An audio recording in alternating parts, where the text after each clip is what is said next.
The Cell Saga is considered by many to be the peak arc of Dragon Ball Z, and I agree with the statement too, as multiple iconic scenes took place at this legendary time in the story.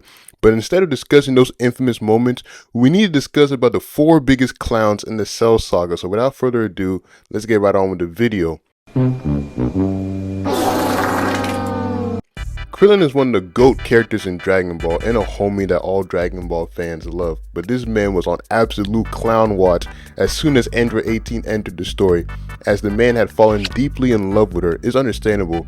Android 18 is the baddest chick in the show, in my opinion, besides Videl. However, at this time in the story, Krillin had to destroy Android 18 with a device Bulma made, as that was the only way of stopping Cell from achieving his perfect form.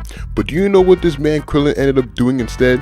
Dude dropped the device and fucking broke that shit before telling 18 they had to escape while Vegeta and Trunks dealt with Cell. I was like, yo, this man Krillin was willing to put the entire universe in jeopardy just so he could get some box from Android 18.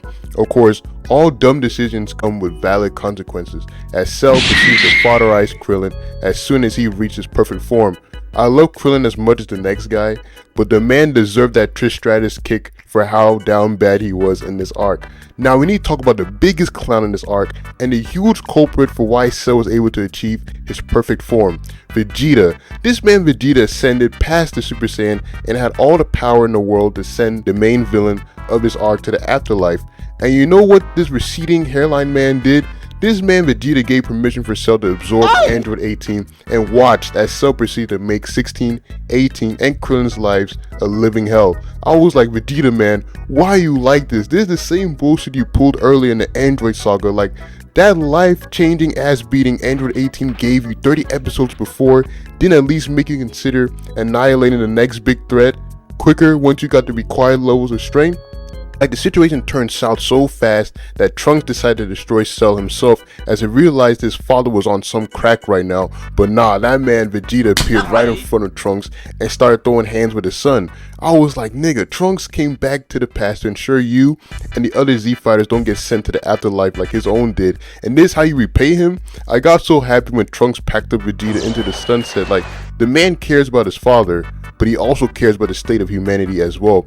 Unfortunately, Trunks' efforts were in vain as Vegeta got what he wanted, which was for Cell to achieve his final form, so he could have a real challenge to test his newfound abilities. Now, many of y'all are probably thinking, even though Vegeta fucked up badly, I was still rooting for this man to win against Cell, right? Hell no, I wanted Cell to embarrass this clown Vegeta for putting the entire universe in jeopardy because of his stupid ass pride.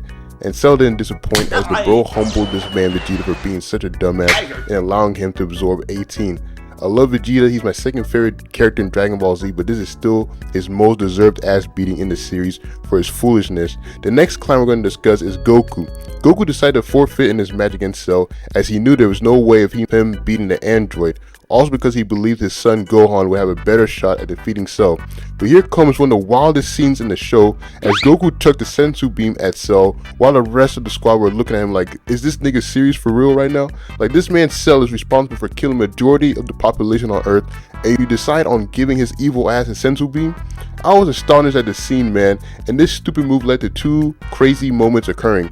Gohan and his squad getting their asses beat by Cell Juniors, and Goku having to sacrifice himself as Gohan didn't finish Cell on time like he was supposed to. Goku's decision wasn't as wild as Vegeta and Krillin's, but still an idiotic one altogether. The last clown of the Cell Saga we're going to discuss about is Gohan, who was in his Michael Jackson era as he became the first character in history to achieve Super Saiyan 2. With the level of power Gohan now held in his fingertips, you would think that the young Saiyan would delete the menace Cell quickly, right? Nah, Gohan didn't do that as he continued to job out Cell while the Z fighters were looking at each other like, bro, you're superior to him in every way, just cook Cell already so he can finally relax for once. But nah, Gohan didn't listen to his friends as he wanted the villain to suffer a little more. Though some positives came out of this call from Gohan as Krillin was able to get his future girl back after the young Saiyan gave Cell the Falcon kick to the stomach. With Cell back in his second form, Gohan could have just easily charged up a Kamehameha and send the villain to hell, but this dude Gohan kept on toying with Cell instead, which led to Cell activating his bomb form as he was tired of the disrespect from the 11-year-old. And now Gohan wanted to act all flabbergasted, like, nigga, you're like, this would have never happened if you killed Cell with that first Kamehameha. Gohan's foolishness led to 2 more scenes that could have been prevented as well: Goku sacrificing himself and Trunks being killed by Cell.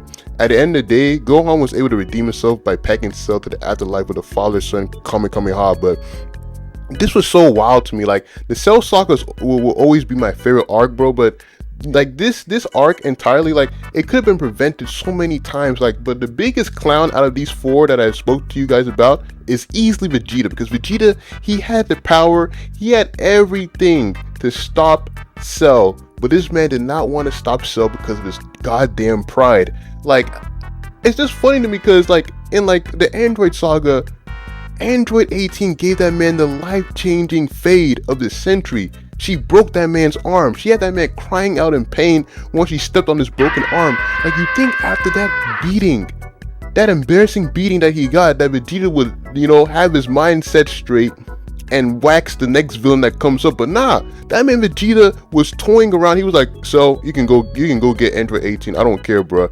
In front of your future son Trunks too. This man Trunks that came back from the future to tell you and the other squad that, yo, I'm here because I don't want y'all to die. And here you are creating a situation that will lead to all of y'all possibly dying. Like, I hated that so much. But besides these 4 clowns, we need to talk about the 4 Chads of this arc: Piccolo, Android 16, Tien, and Trunks. Those 4 were Chads, bro. All of them were Chads, man. Tien, he did the best he could, bro. He's such an underrated character. And Piccolo, what I love about Piccolo is that when that man gets powerful, when he gets that strength, bro, he always makes sure to get the job done. He's not on that fucking crack stuff that Goku, Vegeta, and Gohan are on, bro. Same thing for Trunks. Trunks comes from a timeline where his brother, his master, is dead, his father is dead. He comes from a timeline where the world is just fucked up. It's just fucked up badly.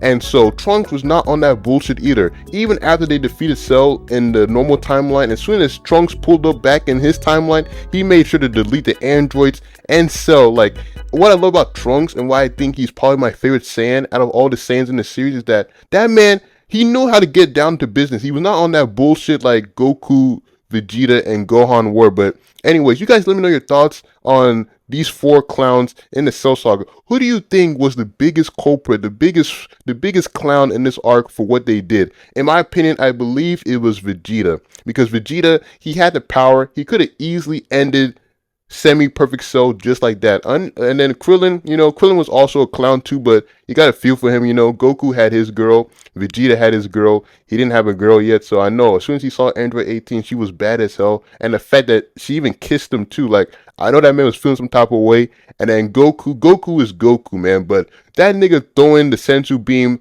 became a huge defining moment in the series. As to this day, niggas still meme that shit, bro. I still remember a few years back where somebody made a whole damn animation clip of Gohan throwing a fucking sensu beam at Jiren as revenge for what Goku did to him years back, man. It was so crazy. And then Gohan, you know, I understand him. He wanted to make Cell suffer, but the fact that Gohan did what he did, it led to his father having to sacrifice himself, and it led to Trunks dying because of his stupid actions. But you guys let me know your thoughts down in the comments below. As always, if you enjoyed the video, consider hitting the like button and subscribe to the channel. As always, I hope you continue a nice week, and I'll catch y'all for the next video. Voro Army out.